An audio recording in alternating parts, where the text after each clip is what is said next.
July 16, 1945. It is the pre-dawn hours in the New Mexico desert, and a severe summer thunderstorm is battering the landscape. Down in the mud and bunkers, scientists and military personnel wait in the dark for the culmination of the Manhattan Project, the Trinity Test. But there is another set of eyes on this test. 24,000 feet up, navigating around those violent storm cells, are two heavily modified B-29 bombers. History books are filled with the names of the physicists on the ground at Los Alamos, yet the official Air Force histories from 1945 leave a blank space where the aviators circling above them should be. The operational records for the 216th Army Air Force's base unit are simply missing. The men in those planes were solving a very practical problem. A self-sustaining nuclear chain reaction is a marvel of physics, but as a military asset, it is useless if you cannot load it onto a plane, fly it to a target, and drop it without destroying the aircraft. A functional atomic weapon required an entirely new, highly dangerous field of ordnance engineering. Turning theoretical physics into a deployable bomb meant solving complex mechanical challenges that the laboratory could not address alone. To figure out how, we rewind to 1943.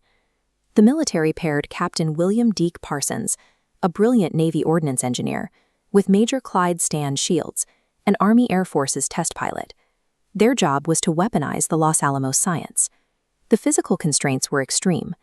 The implosion design they were building required a perfectly symmetrical sphere of explosives to compress the plutonium.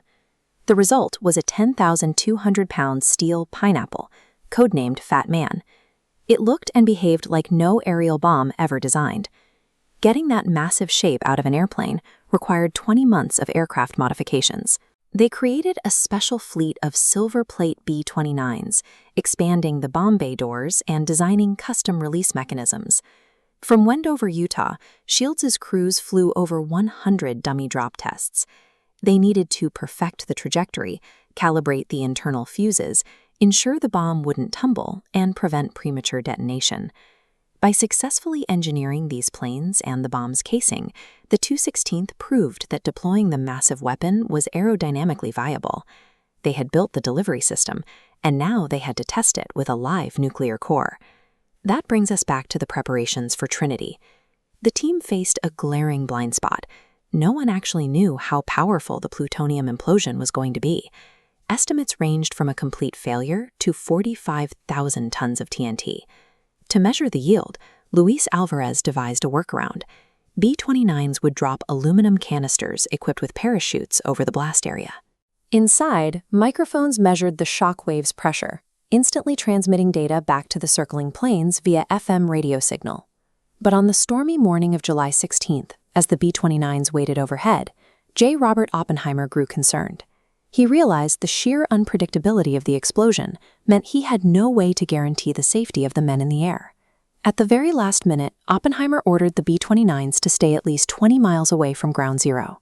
The pilots banked the massive planes away, and the scientists aboard found their carefully planned flyover severely limited. When the bomb detonated, a blinding white flash filled the cabin, so bright it illuminated the ceiling of the plane 20 miles away. Moments later, the pilot felt a hard physical jolt hit the rudder pedals as the shockwave finally caught up with them. The crew watched the radioactive mushroom cloud boil up into the stratosphere. Aboard the plane, the initial shock gave way to relief. For the men who engineered the fuses and drop mechanisms, seeing the blast meant their detonators had actually worked. Feeling that shockwave hit the plane and surviving it confirmed one crucial operational detail. A B-29 crew could trigger the bomb and successfully fly out of the blast radius. The airborne mission over Trinity succeeded. Despite the distance, the bomber dropped the parachutes, the radio receivers caught the telemetry, and scientists successfully calculated the energy yield from the air. The 216th base unit had effectively validated the entire delivery system. They proved that the complicated electrical fusing and the physical release mechanisms of the aircraft functioned exactly as designed during a live nuclear event.